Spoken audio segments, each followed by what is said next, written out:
started here.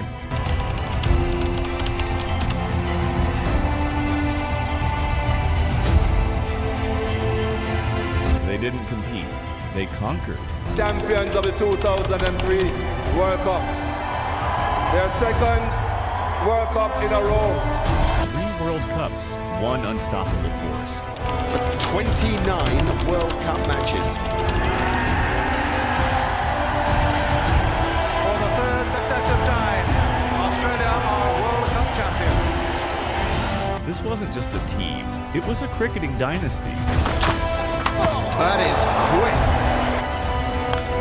Wow, that is a huge hit. That is absolutely enormous. Oh, superb shot by Hussey. What a beauty. And he's hit that wild.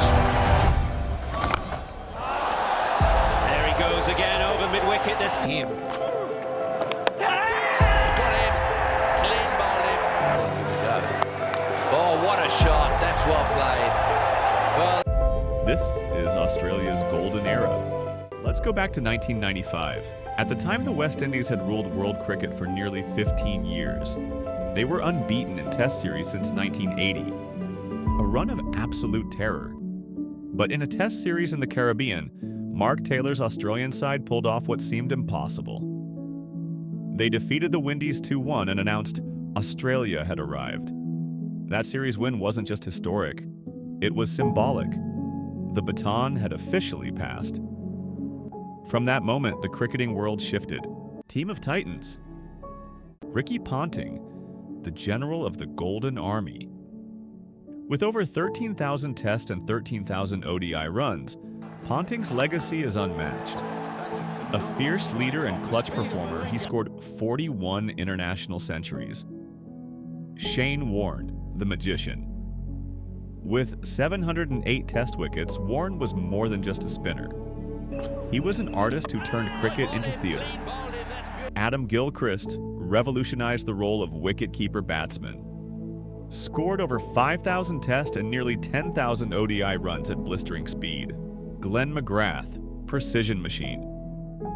With 563 Test and 381 ODI wickets, McGrath's consistency made him one of the greatest fast bowlers ever.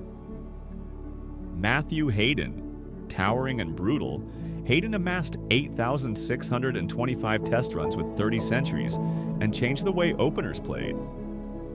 Steve Waugh, the captain who started it all. Known for his toughness, Waugh led Australia to world dominance and scored over 10,000 Test runs. While stars like Warne and Ponting grabbed headlines, there were silent warriors who carried this team. Damien Martyn, stylish yet solid, Martyn was the glue in the middle order. In 67 Tests, he scored 4,406 runs at an average of 46.37. Michael Hussey, known as Mr. Cricket, Hussey made an impact later in the golden era but carried forward the legacy. With an average above 51 in Tests and over 5,000 ODI runs, he was consistency personified.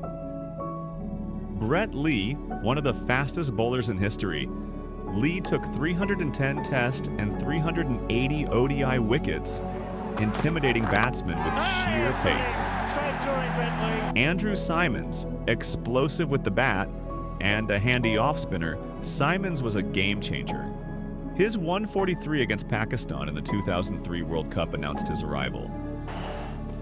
These players added depth, balance, and versatility, crucial to the machine-like dominance. These weren't just players, they were legends carved in gold. Let's start with the World Cups, 1999. After nearly being knocked out in the group stage, they stormed back. That semi-final versus South Africa? Tied game. But Australia advanced and won the final. 2003. Dominated the entire tournament, didn't lose a single match. 2007, again, unbeaten, bulldozing every opponent with ease. 3 World Cups, 0 losses in finals, and in Tests it was even more one-sided. From 1999 to 2007, Australia won 16 consecutive Test matches twice, a record that still stands. Every Ashes series except one 2005, and even that loss fueled their fire. They didn't just win, they crushed. Series weren't close. Matches ended in 3 or 4 days. Teams walked in hopeful and walked out humiliated. The mentality. So what made them tick? It wasn't just skill, it was a ruthless mindset.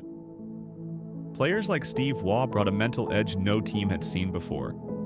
His phrase, mental disintegration, was real. They would wear opponents down, not just with bat and ball, but with presence. Warne and McGrath didn't just bowl, they hunted. Gilchrist didn't just score runs, he broke spirits. There was no mercy, no letting up. They didn't care if they were 5 wickets down or defending 150. They believed they could win from anywhere, and that belief made them unstoppable. Team chemistry, one of the most underrated things about this era? Balance.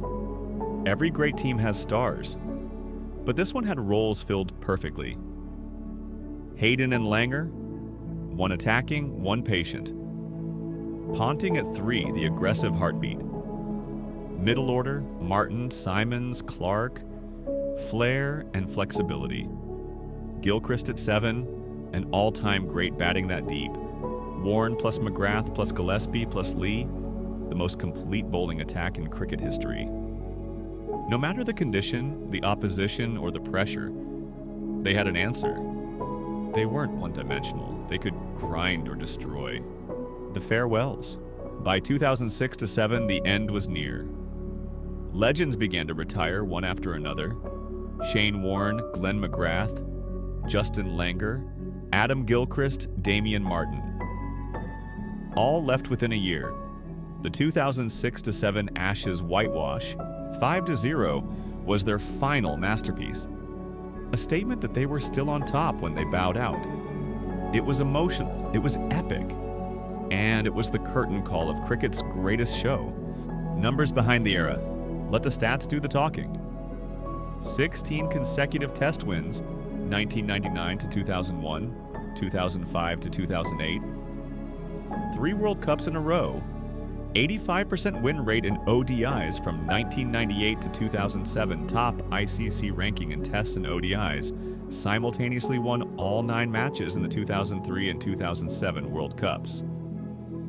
Won 30 out of 35 Test series in that era, held the #1 Test ranking for over 100 consecutive months. Numbers that may never be matched again. Why not replicated? Since then, teams have had good runs, but no one has built a dynasty like Australia's golden generation. Why? Modern cricket is more competitive. Players retire earlier. Scheduling fatigue is real. Formats are split. Team loyalty is thinner due to leagues. But more than anything, that Australian team had a rare mix of mental toughness, skill, and unity. They weren't just players, they were giants in their prime, all together. Legacy. The legacy of Australia's golden era goes beyond trophies. It taught the world how important an attitude and preparation are. That mental warfare is part of elite sport. That teams win when they have clear roles and culture. Young players still study Ponting's pull shot, Warne's flipper, and Gilchrist's counterattack. Modern teams like India, England, and even Australia's current side still try to mirror that era, in spirit if not in results. But truth be told, there's only one golden era.